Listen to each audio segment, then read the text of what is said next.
எல்லாருக்கும் வணக்கம். இந்த வீடியோ பதிவு எதுக்குன்னா, ஒரு 2 முக்கியமான விஷயத்த உங்ககிட்ட தெளிவுபடுத்துறதுக்காக தான். ஒன்று இந்த திருச்சி கிழக்குன்னு போயிட்டு இருக்குல்ல, அதுக்காக. இன்னொன்று நான் ரீசெண்டாக அட்டன் பண்ண ப்ரெஸ் மீட்டில் ஒரு வார்த்தையை கான்ட்ரவர்சி ஆக்கிட்டாங்க. முதல்ல இந்த ப்ரெஸ் மீட்டை பற்றி பேசிடலாம். நான் ப்ரெஸ் மீட்டு கொடுத்துட்டு வந்துட்டேன். ஒரு விஷயத்த கான்ட்ரவர்சியாக மாற்றி அது தப்பாக 2-3 பேர் பேசுகிறேன்னொடனே நான் ட்வீட் போட்டுட்டேன். எழுத்துப்பூர்வமாக போட்டுட்டு, நான் ஏங்க மக்களை போய் அப்படி பேச போகிறேன், நான் ஏன் மக்களை போய் அப்படின்னு நினைக்க போகிறேன். திருநாயிலிருந்து வீடு வரைக்கும் புரிதலை பற்றி பேசணும்னு நினச்சேன். நான் பாட்டு ட்வீட் போட்டு எழுத்துப்பூர்வமாக போட்டுட்டு நான் ஷூட்டிங் போயிட்டேன். ஷூட்டிங் பண்ணிகிட்டே இருக்கோம். 2 நாளுக்கு அப்புறம் பார்த்தீங்கன்னா ஃப்ரெண்ட்ஸ் எல்லாம் ஃபோனு, நண்பா நீ இதுக்கு ஒரு வீடியோ போட்டால் நல்லாயிருக்கும், எல்லாம் தப்பாக புரிஞ்சிட்டு இருக்காங்க, ஒரு சிலர் இதை அட்வான்டேஜாக எடுத்துக்கின்னு உன்னை பற்றி தப்பாக பேசிகிட்டு இருக்காங்க அப்படின்னா, இப்போ அதான் ஒரு தடவை ட்வீட் போட்டுட்டான்ல, விட்டு நம்ம அதுக்கு போய் சும்மா பேசிகிட்டு இருக்கக்கூடாது. தப்பு நம்ம பண்ணால் பரவாயில்ல, நம்ம தான் பண்ணலையே அப்படின்னு விட்டாச்சு. அதுக்கப்புறம் என்னுடைய ட்ரஸ்ட் குழந்தைங்கள்லாம் ஃபோன் போட்டு, நம்ம படிக்க வச்ச குழந்தைங்க அங்கங்கே வேலை பண்ணிகிட்டு இருக்காங்கல்ல, அங்கிள் நீங்கள் இதுக்காக ஒரு வீடியோ போடுங்க ப்ளீஸ், இது ரொம்ப தப்பாக போய்ட்டுருக்கு அப்படின்லாம் பேசினாங்க. என்னடா இது எல்லாம் அப்படி சொல்கிறாங்களே அப்படின்னு பார்க்கும்போது, வீட்டுக்கு போனால் வீட்டில் அம்மாவும் அப்செட்டில் இருக்காங்க. இதுக்கு தான் நான் ஒன்று அரசியலுக்கு போவானே. நான் ஐயோ இது ஏதோ ரொம்ப தப்பாக இருக்குது போல். ஃப்ரெண்ட்ஸுங்கிட்ட எல்லாம் கேட்டு பார்த்தா, நம்ம சொன்ன எண்ணங்கள் வேறு, இவங்க தப்பாக பேசிகிட்டு இருக்காங்க, அதுவும் ரொம்ப தப்பாக இருக்குது அப்படின்னும் போது, எனக்கு ரொம்ப க்ளோஸான ஒரு பையன் ஒருத்தர் இருக்கார் என்னுடைய ட்ரஸ்ட்டில். அவர் பேர் ராஜகோபால். அவர் ஒரே ஃபோனில், அங்கிள் நீங்கள் இதுக்கு ஒரு ட்வீட் போட்டு ஆகணும், நீங்கள் அந்த ராஜகோபால் யாருன்னு நான் உங்களுக்கு இன்ட்ரடியூஸ் பண்ண போகிறேன். இது வரைக்கும் நான் பசங்களை டான்ஸ் ஆட வைக்கிறாருன்னு மேலோட்டமாக பார்த்துருக்கீங்க, பசங்களை படிக்க வச்சுருக்காங்கன்னு மேலோட்டமாக பார்த்துருக்கீங்க. அவங்க ஹாப்பியாக இருக்காங்க, இவங்க டான்ஸ் ஆடுறாங்க, இவங்களை படிக்க வைக்கிறாங்க, மாஸ்டர் பர்த்டே கேக் வெட்டுறாரு, இது மட்டும் தானே பார்த்துருக்கீங்க. ஒவ்வொரு வாழ்க்கையிலும் எவ்வளோ கஷ்டம் இருக்குது, அவங்கள நான் எவ்வளோ கஷ்டப்பட்டு வளர்த்தேன் அப்படின்றதெல்லாம் அப்போல்லாம் ரீல்லாம் இல்லை.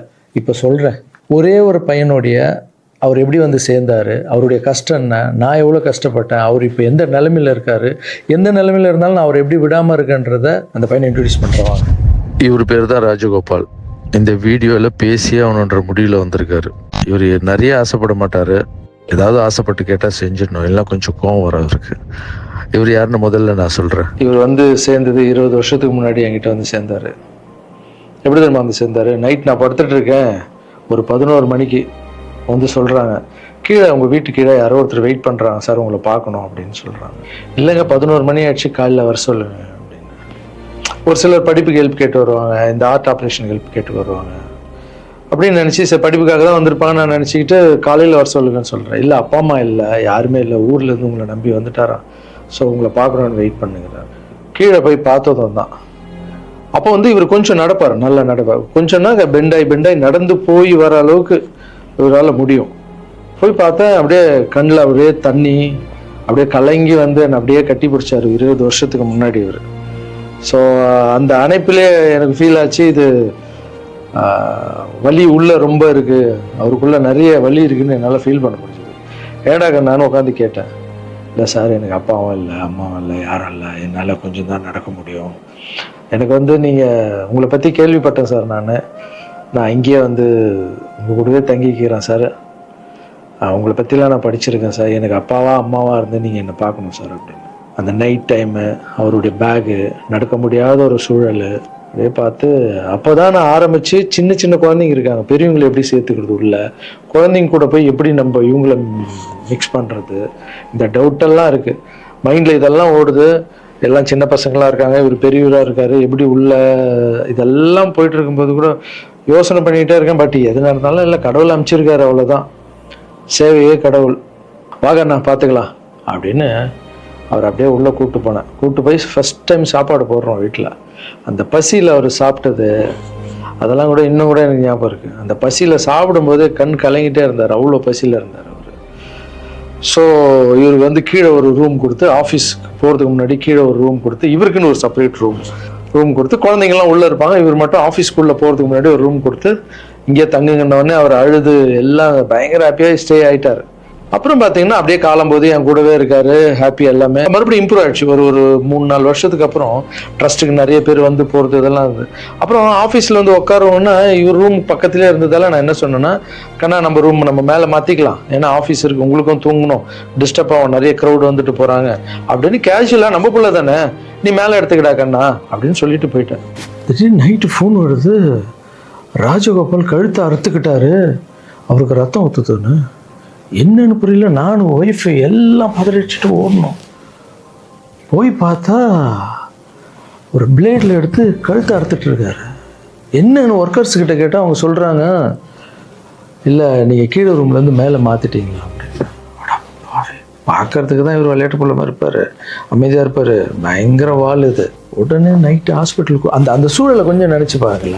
இதெல்லாம் இல்லாமல் நான் நார்மலாக நிம்மதியாக படம் பண்ணணுமா, வந்தோமா, எக்ஸசைஸ் பண்ணணுமா, தூங்கணுமா அப்படின்னு நான் இருந்திருக்கலாம்ல. மக்களுக்கு ஏதோ ஒன்று பண்ணணும் தானே.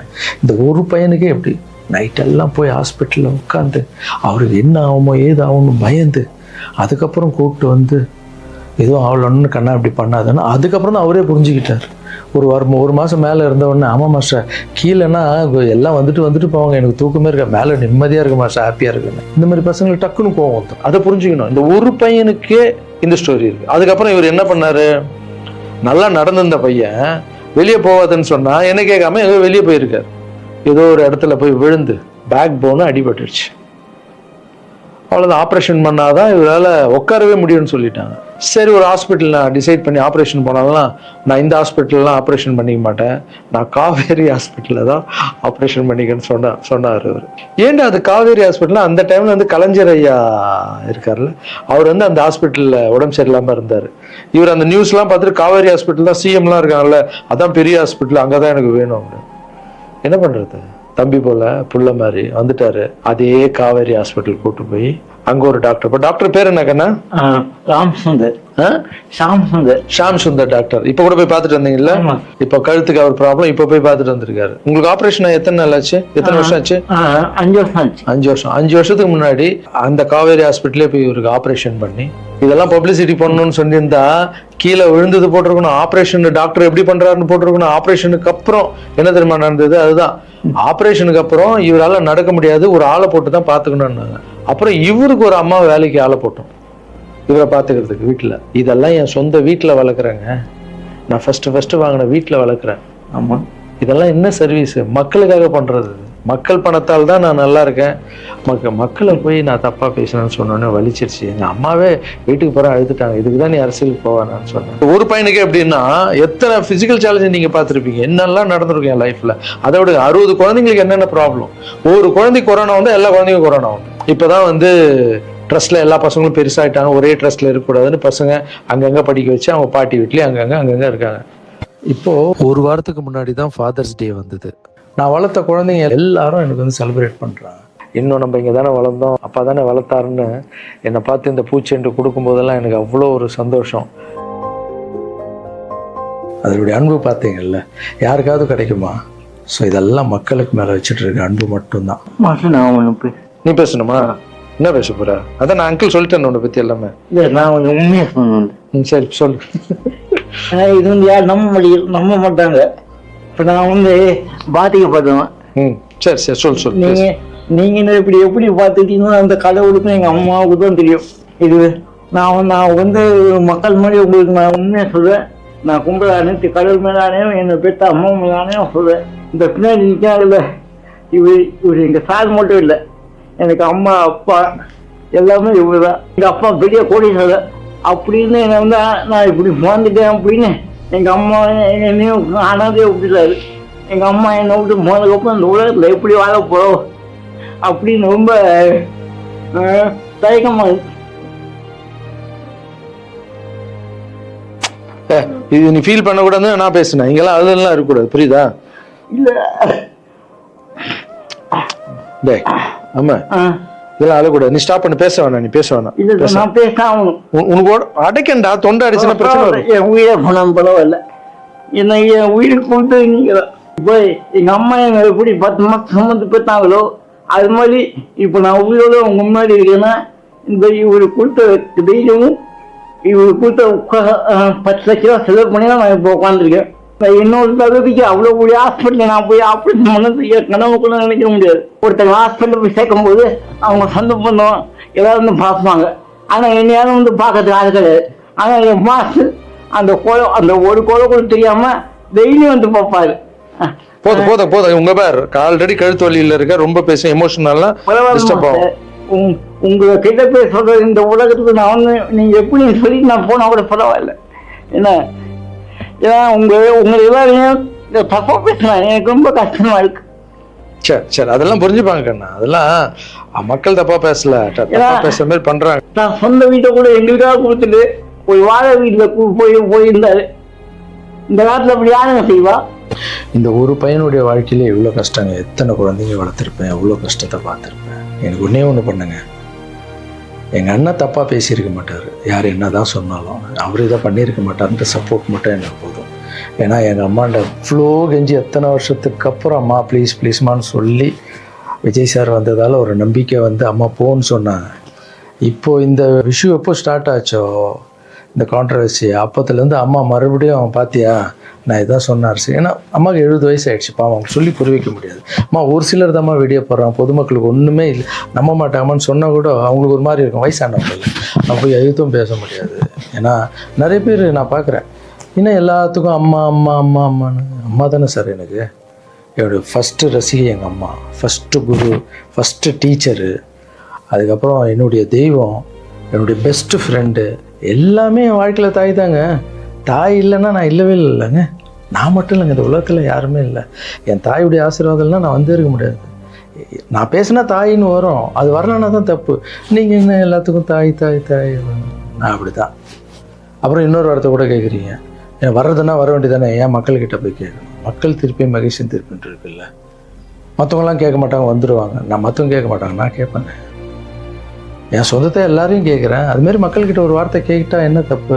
ஏன்னா அவங்க தான் என்னை வாழ வச்சாங்க, அவங்க தான். ஒரு வேளை வந்து எல்லாரும் சொன்னால் நீ அரசியலுக்கு வராத, ட்ரஸ்ட் விஷயமே போதும்னு ஒரு வேளை அவங்க நினச்சிருந்தா கேட்குறதுல என்ன தப்பு?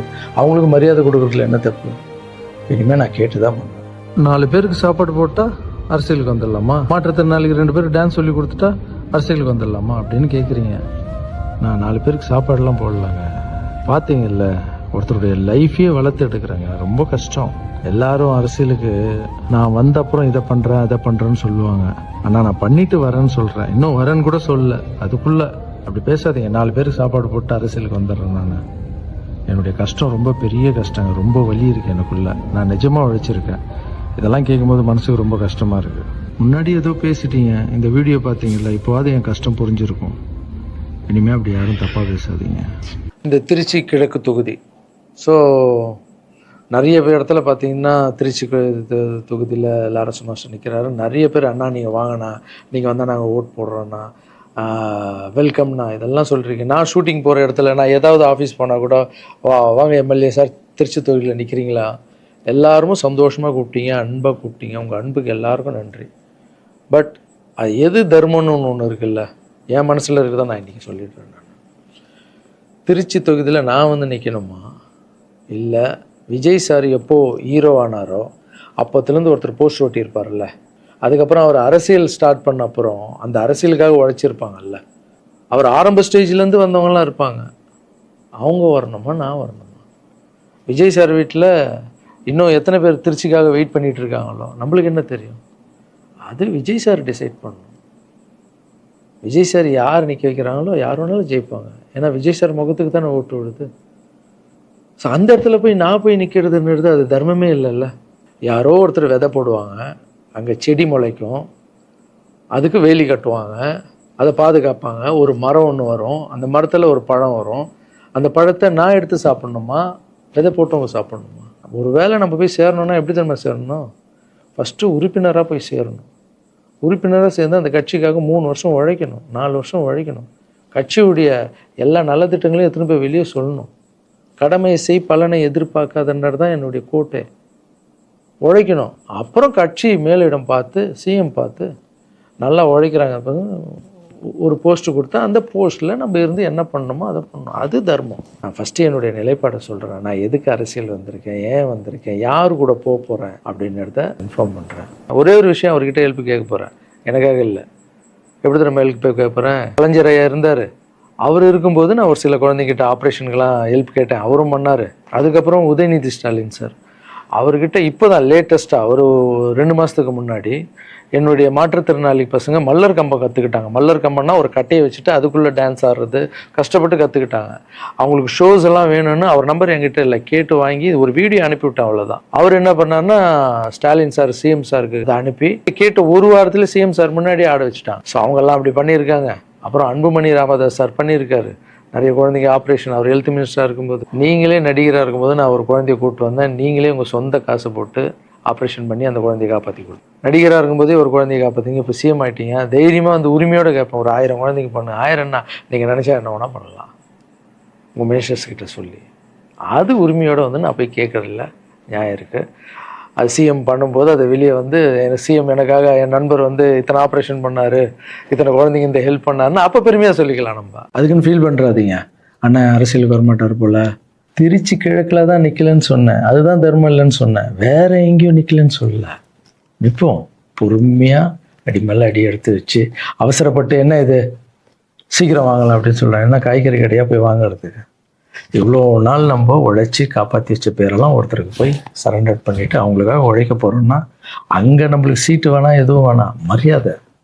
எங்கே நம்மளுக்கு மரியாதை நல்லா கிடைக்குதோ, யார் கூட போய் சேர்ந்தால் மக்களுக்கு நல்லது நடக்குமோ எல்லாம் திங்க் பண்ணி அழகாக பண்ணுவோம். ஏதோ ஈஸியாக கிடைக்குதுன்னு எம்எல்ஏ சீட்டில் வந்து உட்காந்துக்கிட்டு, இல்லை மினிஸ்டர் சீட்டில் உட்காந்துட்டு பதவி அனுபவிக்கிறதுக்காக வருவேன்னா, என் சுயநலத்துக்காக வரேன்னா, இல்லை மக்கள் பின்னாடி வந்து நிற்கிறேன், மக்கள் பிரச்சனைக்காக நான் வரேன்.